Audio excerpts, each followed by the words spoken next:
Former Obama aides are firing back at Hunter Biden after he went scorched earth on them during an interview with Youtuber Andrew Callaghan. Pod Save America co-hosts Tommy Vitor, John Favreau, and John Lovett shot back at Biden over these comments. Let's watch. The Pod Save America saviors of the Democratic Party, with four white millionaires that are dining out on their association with Barack Obama from 16 years ago, living in Beverly Hills, telling the rest of the world what black voters in South Carolina really want, or what the women in the waitress living outside of Green Bay, Wisconsin really believes. The co-hosts addressed the comments on their podcast yesterday. Let's take a look. One thing we know is that Hunter Biden, throughout Joe Biden's presidency, was a terrible liability for him. And put the addiction aside, it is because he was on Burisma, because he became an artist, because he was part of a kind of like sleazy Washington that, as Tommy said, people hated. You were a liability. You should be ashamed of the ways in which you made your father's political life worse. And like the idea that we're going to listen to you now, like give me a break. It's ridiculous. They also took to social media to air their grievances. Vitor fired back, writing, quote, "It's good to see that Hunter has taken some time to process the election, look inward and hold himself accountable for how his family's insular, dare I say arrogant at times, approach to politics led to this catastrophic outcome we're all living with." Favreau made a dig at Hunter's new career in art, saying, quote, "There goes my bid on that painting." The former president's son also went on a full-blown tirade over individuals that he says turned their back on his dad during the 2024 election. Other individuals Biden name-dropped were actor George Clooney, Democratic strategist James Carville, and CNN host Jake Tapper. We discussed this yesterday. It was a just beautifully entertaining 2 or 3 hours of Hunter Biden swearing constantly about these people. We got to be really careful because we're on TV now. Right. What we can do. It was a good job to our team for doing all the appropriate bleeping as we played that. So the people he attacked are now weighing in. The Pod Save America bros.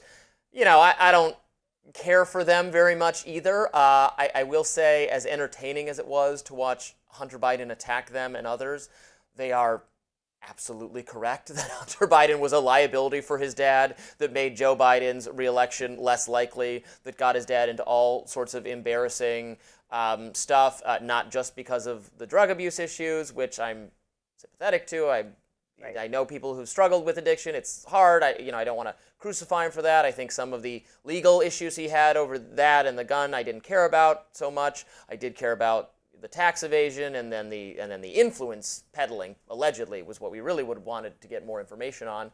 And that, just his corrupt, that he got his positions for having the name Biden was obvious. So he's going to now be like an advisor, like a political expert. Like, here's what we should have done. What we should have done was stick by my father, someone who was historically unpopular, who was cruising toward a landslide defeat, and is mad that the establishment turned on him. The establishment of the Democratic Party is really bad and really flawed in a lot of ways, but their flaw was sticking to Biden for too long.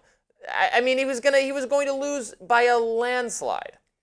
I mean, I agree with the scorched earth thing that we watched was very extremely entertaining. Yeah. Because everyone just caught strays. It's like you never worked in. This is the liberal Joe Rogan. Yeah. I just want Hunter Biden to have a podcast where he just swears. Yeah, it was and insane. Talks about, how to make drugs. He also talks in great detail about how to make drugs. But the most fascinating thing, I had two feelings. The first feeling was, okay, this is like almost like if you think about having like a brat child that just wants the best for their parents. But except Hunter Biden is a grown man, and way past child age. So I was like, oh, my daughter was like rallying for me in that way. That would be beautiful to see, right? Yay, it's Mom, like you have no sense of reality. Just like, no, my mom's the best.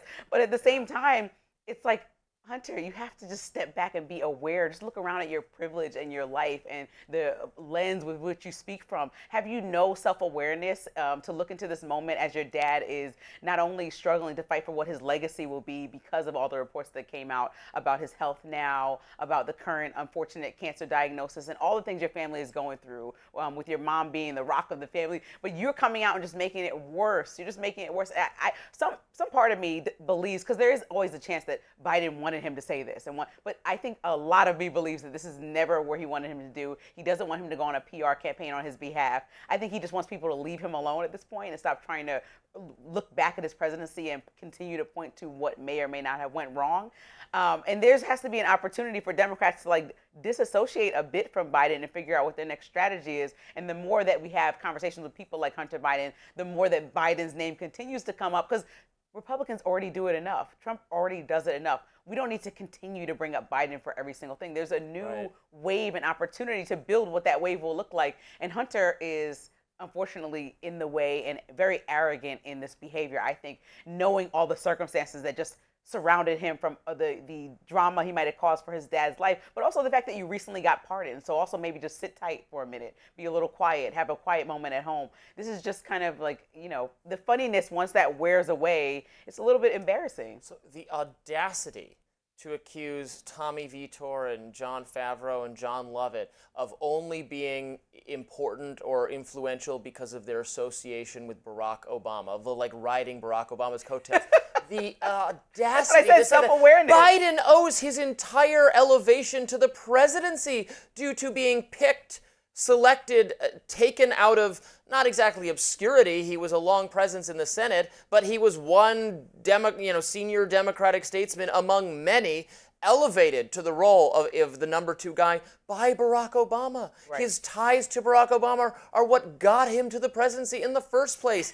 Hunter points to that he was, we know how to win elections because we won it in the Senate over and over again. Yeah, the Delaware Senate, but that's nothing. That doesn't speak to some great insight you have, and also you weren't responsible for that at all. It's just hilarious. Obama made the careers of these people and of Joe Biden. Right. And he would have just continued to be. When Joe Biden ran for president against Barack Obama, his campaign went nowhere. And when he ran decades before that, he had to drop out because of he plagiarized a speech, allegations of that from a British political figure. So this was not someone who had tremendous rising star to be president, tremendously politically gifted until Barack Obama did for him what he did for Pod Save America people. So it's that's the pot calling the kettle black there. Literally. We don't agree about much, but this is one of those times where I just think there is an opportunity that is every day that passes like a dropped ball for an opportunity to have real conversations with people that are thinking about what the party looks like next and what this new version of the party looks like. I mean, some people are thinking about it. We interviewed about Project 2029, which is the Democrats' response to Project 2025. So I guess there are conversations happening, but let us know, let the American public know what the strategy is, because people are looking to see, since Trump has dropped the ball in many ways, and American people have told you what they felt over his first 100 days, and now all the different things that he's done, that he's promised and not done, actually. It's a great opportunity for a campaign to begin about what you would do differently if you were president.